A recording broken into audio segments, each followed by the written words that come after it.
Okay, so here we are with example number 2 from the exam review, where we have this rational function, x minus 4 over x plus 3 over x minus 4 over 2x plus 5. And we need to find all of its critical properties, sketch it, state the domain and range, all of the end behaviors of all of the branches, and then state an inequality for the function. So fortunately, we're already given this rational function in factored form, so I don't need to factor it. But you may do in another question where it isn't in factored form in order to find all of its critical properties. But we know that I have common factors on the top and the bottom, which are going to cancel out. And when I have factors cancelling out in a rational function, it means there's going to be a hole at that value of x that makes that factor equal to 0. So if I'm cancelling out x minus 4 on the top and the bottom, then I must have a hole at x equals positive 4.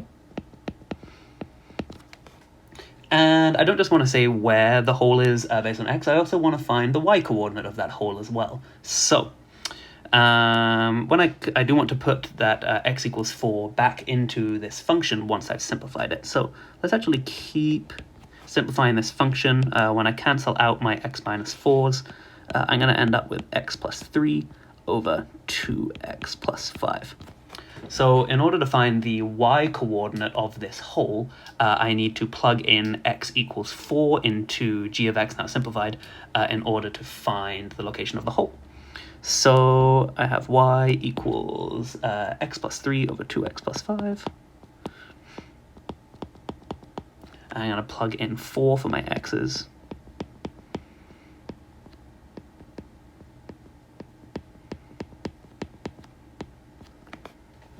And that's going to be 7 over 4 times 2 is 8, plus 3 is 11. Oh, sorry, it's not plus 3, it's plus 5. Oops. Plus 5. So it's not over 11, it's going to be over 13. So that means my hole is at the x coordinate of 4 and a y value of 7 over 13. Boom, that's my hole. First critical property done. The next critical property I'm going to find is the asymptotes. So let's do the vertical asymptote first, coming from where the denominator is equal to 0. So my VA is going to be where my denominator equals 0, so that's 2x plus 5 equals 0. 2x equals negative 5, and x equals negative 5 over 2. It's going to be the location of my vertical asymptote. And for horizontal asymptotes, so to find the horizontal asymptote, I'm going to take advantage of the fact that as x becomes, well, what we're going to do here is divide every term in the function by x, and see then what happens as x becomes really, really big to find my HA. So let's find the HA here. So I'm going to take every term in my function and divide it by x. So I'm going to do x over x plus 3 over x all over 2x over x plus 5 over x. And I'm going to say that as x goes to infinity,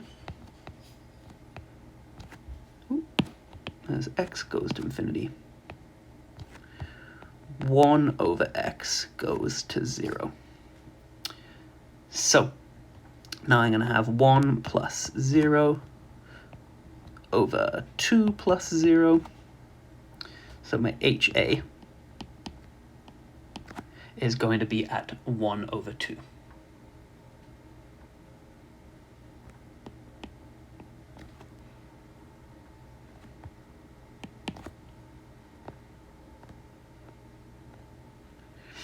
Okay.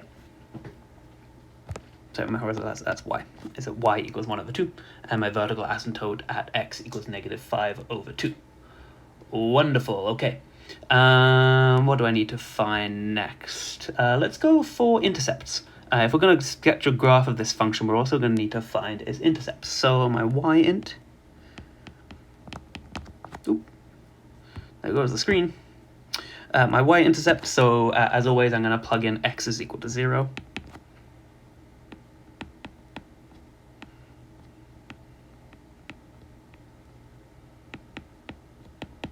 that's going to be 3 over 5. And my x-intercept, I'm going to set y equal to 0.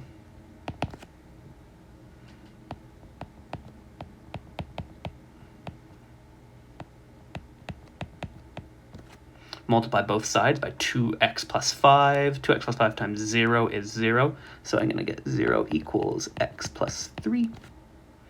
And therefore x is equal to negative 3. So there's my intercepts. And now I have enough information to graph this function.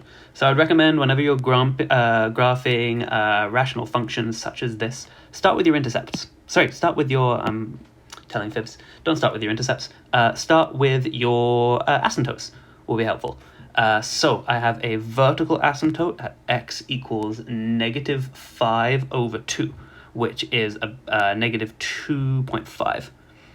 So just a sketch, doesn't need to be perfect, but here's about negative 2.5. And then my horizontal asymptote is at y equals a half. So we'll just do it about here. Ooh, that's not great. Stick into the other one. Oh, it wants to clip to that. That's really frustrating. Okay, this isn't going to be perfect. And now it doesn't want to. You didn't join this video to watch me fight with Notability. There we go. It's closer to 1, but we know really it's about a half. And I'm just going to change the style on those so that they are dotted. Okay. So those were x equals negative 5 over 2.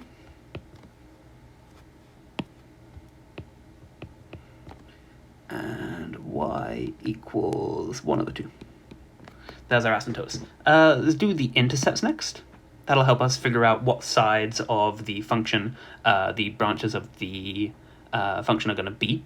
What side of the asymptote, sorry. So we know that our x-intercept is at negative 3, 0. So around about there. And our y-intercept is at 0, 1 over 5, I think it was. Sorry, where's our y-intercept? 3 over 5. So again, it's not perfect, but we can just label it and say that is 0, 3 over 5. And here is negative 3, 0. Actually, let's move that. Okay. So now I know where the branches of my function are going to fall. Let's go for, what color do we want here? Let's stick with, let's do an orange. So the arms of my function then, if I'm going through and I'm staying in these quadrants, then the arms of the function have to look something like this. Going that way, and that way, and then something like this.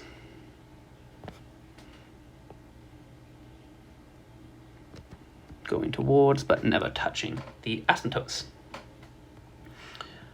Okay, so, oh, and I can also draw in, let's draw a hole in as well. So our hole is at 4, 7 over 13, so our hole is going to be about there. That's a hole. Okay, let's talk about end behaviors now that we have our graph drawn.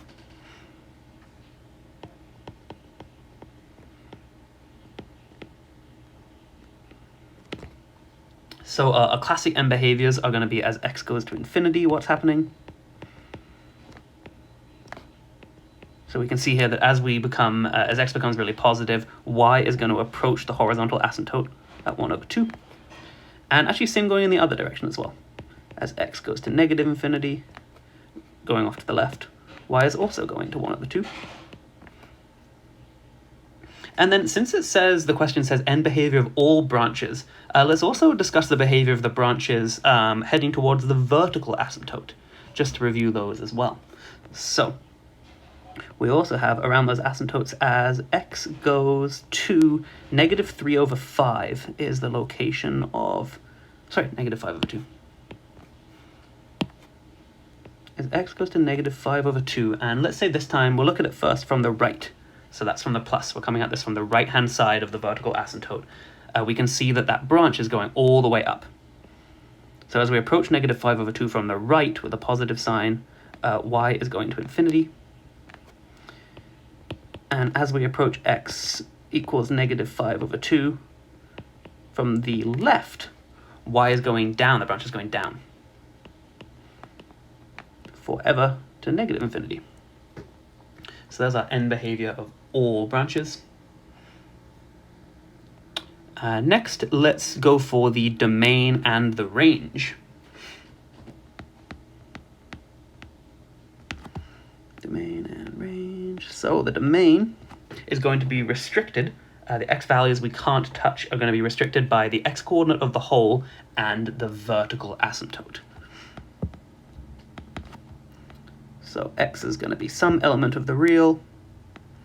X is such that it cannot equal... What can x not equal? Well, the x value of the hole, which is 4, and the vertical asymptote, which is negative 5 over 2. And x is an element of the real numbers. And then for the range, the y values are restricted by the horizontal asymptote of y equals 1 over 2, and the y value of the whole, which is 7 over 13. So y is such that y cannot equal 7 over 13, and y cannot equal 1 over 2.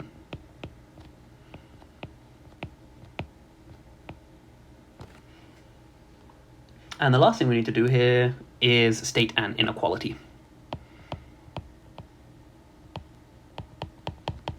So let's do inequalities for when the function is positive and when the function is negative. So this is g of x. So during what intervals is f of x positive? So we'll go with greater than or equal to 0. Well, we can see that it is positive to the left side of the x-intercept here. We're positive when we're less than negative 3, or in this case, actually, it's when we're less than or equal to negative 3. And then we're also positive when we're greater than the vertical asymptote of negative 5 over 2. So this entire region here, where we're on the right side of this vertical asymptote, we're also positive in our y values. So we're also when x, also when x is greater than negative 5 over 2. Now what about where is this function negative? Where is it less than 0? Well, the function is less than 0 between negative 3 and it's actually only in one spot here. Right here. When we're between the x-intercept at negative 3 and the horizontal asymptote. So we would write that by saying when x is between negative 3 and negative 5 over 2. So when x is greater than negative 3, but when it's less than negative 5 over 2. There's our inequality, and I believe that satisfies everything that is asked in the question.